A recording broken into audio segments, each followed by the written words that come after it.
Why are gas stations always built right next to other gas stations?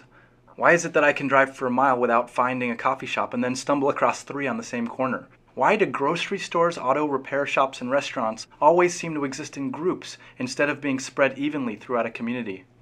While there are several factors that might go into deciding where to place your business, clusters of similar companies can be explained by a very simple story called Hotelling's model of spatial competition.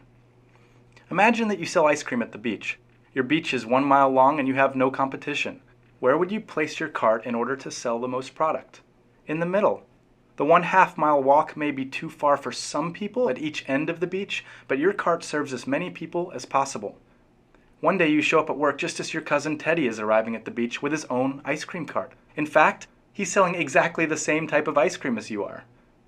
You agree that you will split the beach in half. In order to ensure that customers don't have to walk too far, you set up your cart a 1/4 mile south of the beach center, right in the middle of your territory. Teddy sets up a 1/4 mile north of the center in the middle of Teddy territory. With this agreement, everyone south of you buys ice cream from you. Everyone north of Teddy buys from him, and the 50% of beachgoers in between walk to the closest cart. No one walks more than a 1/4 of a mile, and both vendors sell to half of the beachgoers. Game theorists consider this a socially optimal solution.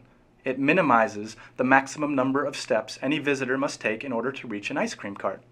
The next day, when you arrive at work, Teddy has set up his cart in the middle of the beach. You return to your location a 1/4 mile south of center and get the 25% of customers to the south of you. Teddy still gets all of the customers north in Teddy territory, but now you split the 25% of people in between the two carts. Day 3 of the ice cream wars, you get to the beach early and set up right in the center of Teddy territory, assuming you'll serve the 75% of beachgoers to your south, leaving your cousin to sell to the 25% of customers to the north. When Teddy arrives, he sets up just south of you, stealing all of the southerly customers and leaving you with a small group of people to the north. Not to be outdone, you move 10 paces south of Teddy to regain your customers. When you take a midday break, Teddy shuffles 10 paces south of you and again steals back all the customers to the far end of the beach. Throughout the course of the day, both of you continue to periodically move south towards the bulk of the ice cream buyers until both of you eventually end up at the center of the beach, back to back, each serving 50% of the ice cream hungry beachgoers. At this point, you and your competitive cousin have reached what game theorists call a Nash equilibrium, the point where neither of you can improve your position by deviating from your current strategy. Your original strategy, where you were each a 1/4 mile from the middle of the beach, didn't last because it wasn't a Nash equilibrium. Either of you could move your cart towards the other to sell more ice cream. With both of you now in the center of the beach, you can't reposition your cart closer to your furthest customers without making your current customers worse off. However, you no longer have a socially optimal solution, since customers at either end of the beach have to walk further than necessary to get a sweet treat. Think about all the fast food chains, clothing boutiques, or mobile phone kiosks at the mall.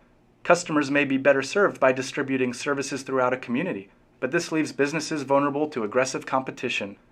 In the real world, customers come from more than one direction, and businesses are free to compete with marketing strategies, by differentiating their product line, and with price cuts. But at the heart of their strategy, companies like to keep their competition as close as possible.